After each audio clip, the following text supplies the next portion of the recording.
জয়রাম, জয় গোবিন্দ। দয়াল গুরুর শ্রীচরণে রইল শতকোটি প্রণাম। প্রণাম রইল সবার প্রতি। নিজে শান্ত না হইলে কখনো শান্তি পাওয়া যায় না। মানুষ শান্তি খুঁজিয়া বেড়ায়, কিন্তু কি কৌশলে যে উহাকে লাভ করিতে হয় তাহা জানে না। ভালো মন্দ জয় পরাজয় লইয়া থাকিলে কামনা বাসনা দূর হয় না, এবং চিত্তের উদ্বেগ ও দৈন্য অপসারিত হয় না। ইহা পরে চিরদিন হাহাকার ও ছুটাছুটি করিয়াই আমাদিগকে বেড়াইতে হয়। কেমন করিয়া প্রকৃতি শান্তি লাভ করা যায়, কেমন করিয়া জন্মজন্মান্তরে জ্বালা জুড়াইতে পারা যায়, এই প্রশ্ন স্বভাবতই আমাদের মনে উদিত হয়।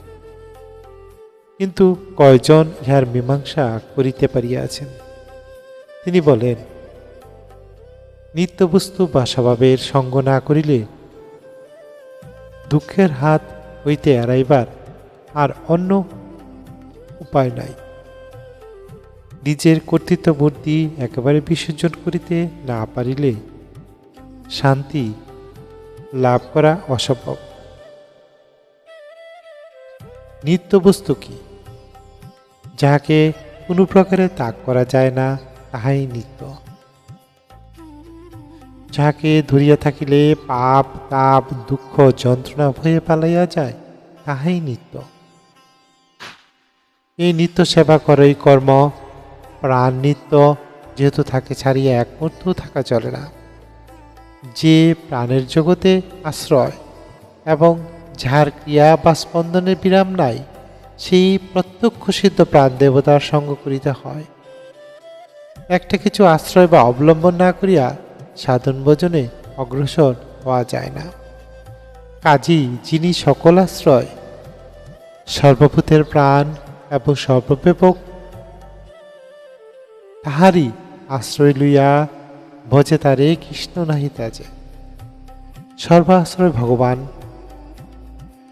সর্বাশ্রয় ভগবানের কথা তিনি অনেক সময় বলিয়া থাকেন। এই আশ্রয়কেই উপনিষদ বলা হইয়াছে সর্বলোক প্রতিষ্ঠা। জয় রাম, জয় গোবিন্দ। বেদবাণী পাত্রাংশ সংখ্যা 9, শ্রী শ্রী রাম ঠাকুর।